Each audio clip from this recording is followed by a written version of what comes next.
Hey, welcome back to the Dark Mirror Tarot, where we channel messages from the shadow into the light.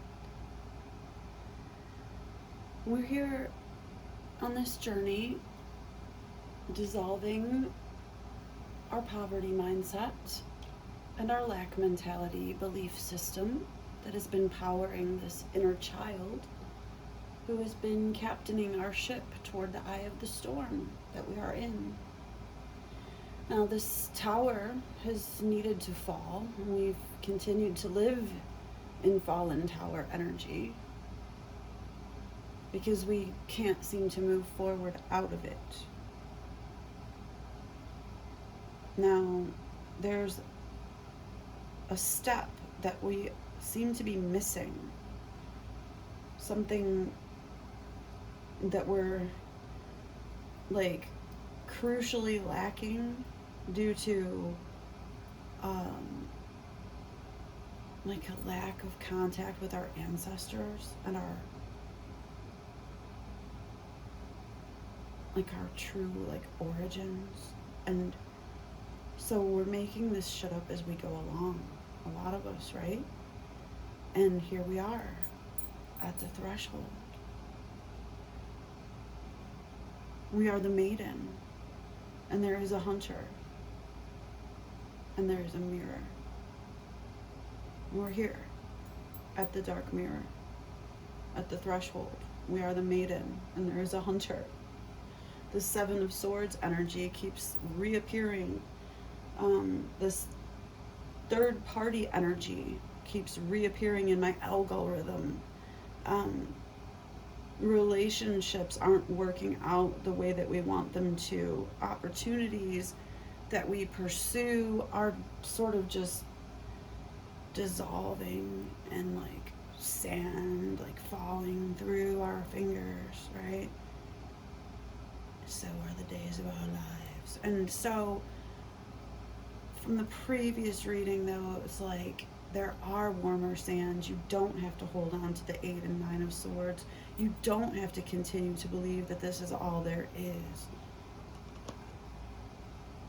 Right now I'm being called to this.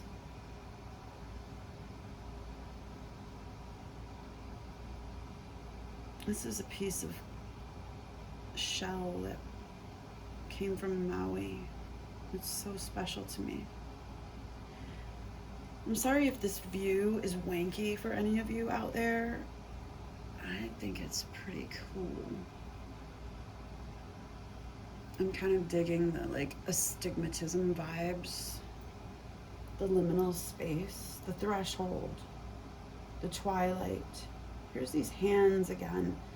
There's this bardo darkness, right, coming down, and then this activation from the sun. The sun has been going wild. Like, if you're watching this video in real time, we just had the full moon in Capricorn. Was it? At the end of June, the strawberry moon. There's the moon right there, the full moon. And we are the maiden, this shell, Venus, the rose. And there is a hunter.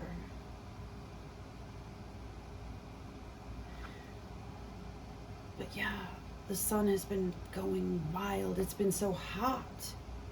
I was outside all day today. Like, I didn't even mean to work so hard, but I ended up in this intense purging project.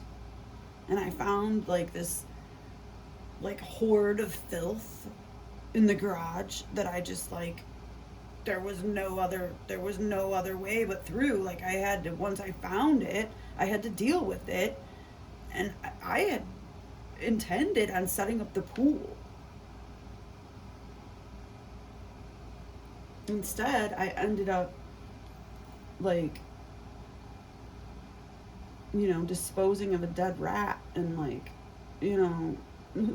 I think that goes back to one of the first readings I did for this channel. This is only the 4th or 5th. This will be the 5th one. So that's significant.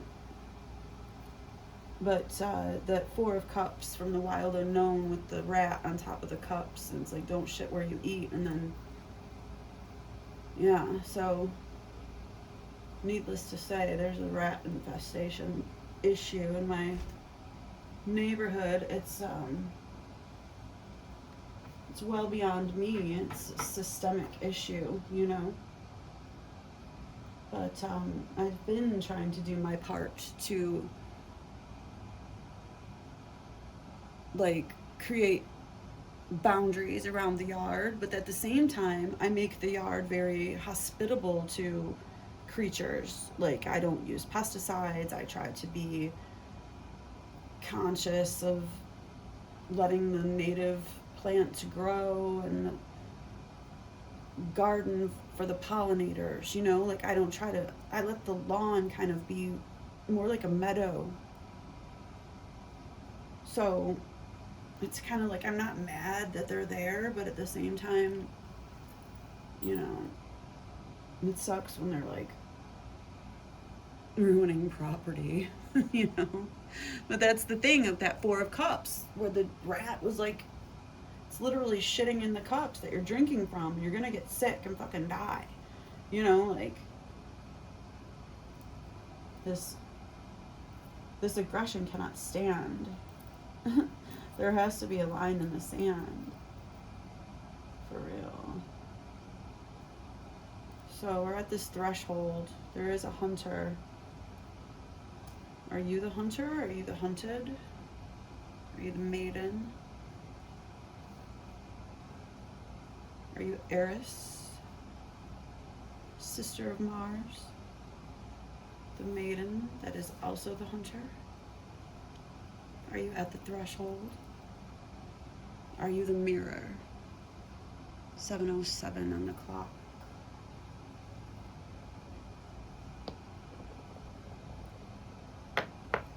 The vow. The vow and the king came through, and now the mother.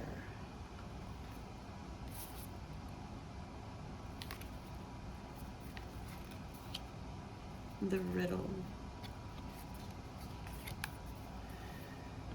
Let's draw some tarot.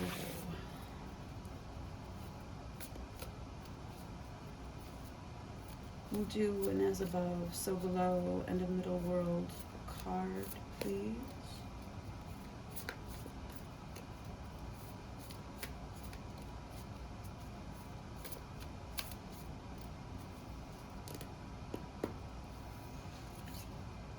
Whew.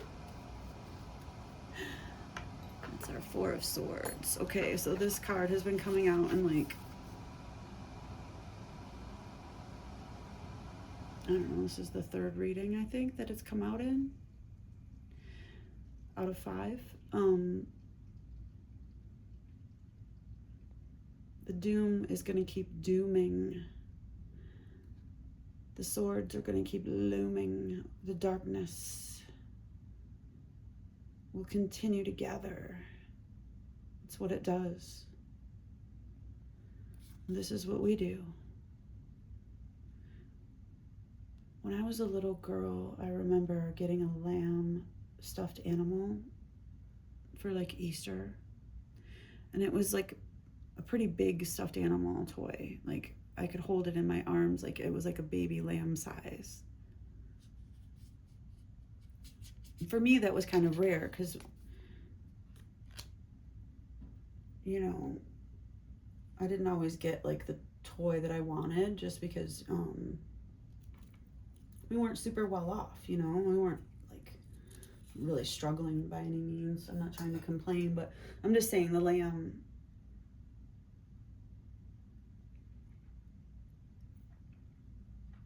and maybe that has something to do with that lack mentality that we're trying to break free from. Then it's like, you deserve this goodness that you hold, because that's what we do. That's what you do. You are this lamb that retains its purity. It's the white, the wearing of white, the showing up in white. projecting that sense of harmonization and focus and determination out of the darkness into a beam of light, retaining these codes of the fallen star where we've come from. The ears are very prevalent to me right now. Like, listen, listen, listen quickly.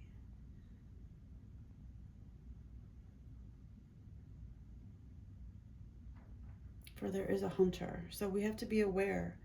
And it's like, even if we are the hunter, if we want to take on that Eris aspect and be the huntress, be the divine feminine counterpart to the god of war,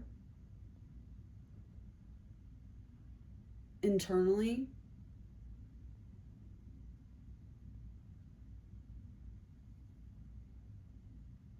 we still have to retain our integrity. That's how we get there. On the bottom of the deck, I can't make this up, this is the 8 of Pentacles, the spider. I was talking about the spider I just saw outside, and this is our ally. This is the work that we need to do. We need to keep showing up consistently, doing the work, putting in the reps. Are you the hunter or the hunted? On our middle world cut, we get that 5. 5 of Wands.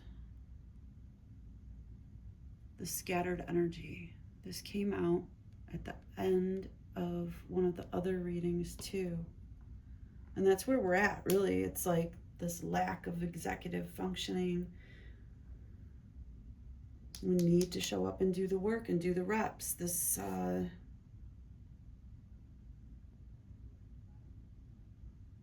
apathy loop that we're in is going to block us from the light of the sun, and it won't matter how strong the sun is. Like, our darkness is going to rain down upon it no matter what, right?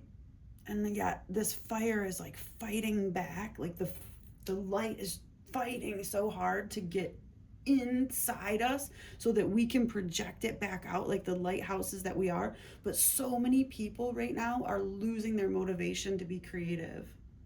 They're letting, systems do it for them, right? And so many like human lights are getting dimmed, and we're doing the work ourselves. We're dimming ourselves. It's a reaction to the environment, sure, but it's a trick, it's a trap, and it's tech. And the environment has been orchestrated so that we will have these reactions, and it's going to continue to be scattered. The doom is going to keep dooming. The swords are going to keep looming overhead. The energy is going to continue to be scattered. We're at the threshold.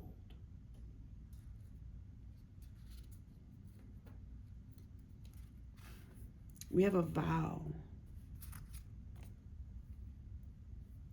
What is this? The hands clasping. We have a vow.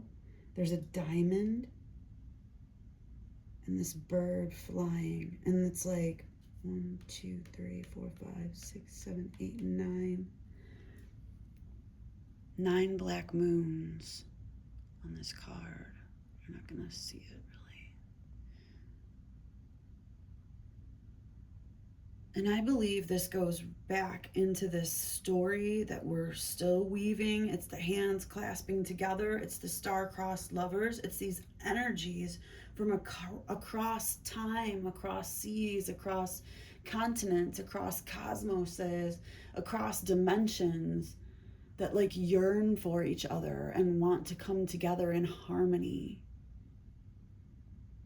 And then there's like this backward winding false geometry that continues to perpetuate itself so that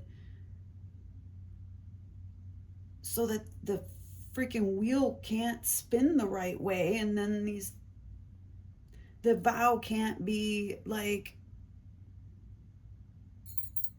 upheld, right? Like we can't come together. Like, why are there so many lonely people?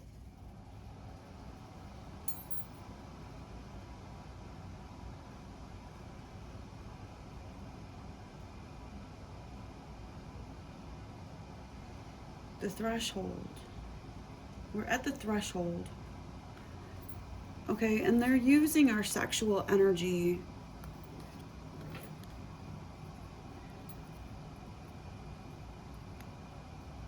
to bait us into, like, the thing is, it's like, okay, like, we get into these connections and then there's a strong attraction with whatever it is, and it doesn't necessarily have to be a romantic partner if that's not how you're experiencing it. Like, it can be a job, it can be a passion for a hobby, it could be a plant that you're trying to grow, it could be, you know, your relationship with your pets, you know, whatever it is. It doesn't have to be another person. But for many of us, you know, that is this soul imprint that we're chasing, that we've been chasing for lifetimes. And if you're hearing this message and you found this channel, then that may resonate with you, with this vow and the hands clasping together, and the idea, like I've been talking about, these kind of, it's like this star-crossed lover energy. It's like from one galaxy to another. It's like, is it Artemis and Vega? And then they build the bridge. I might be mixing stories together, but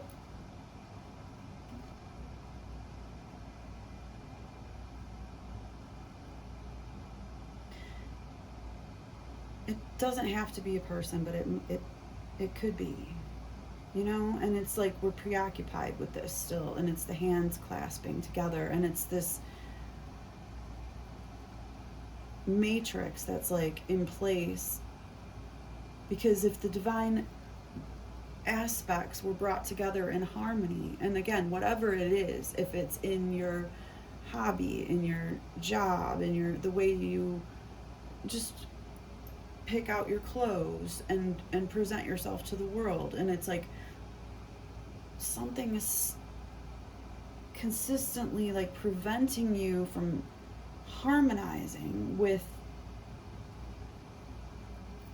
like your tribe, the right job. Maybe you just can't get the pH right in your soil.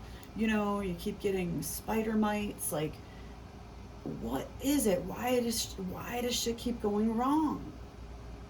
The energy is scattered, and it's like this mirror. Then we internalize it, and we're like, oh, I suck. Why should I even bother doing this work? You know, and then we give up. And we need you to not give up. Anyways, I'll leave it there. And I'll talk to you again soon, okay?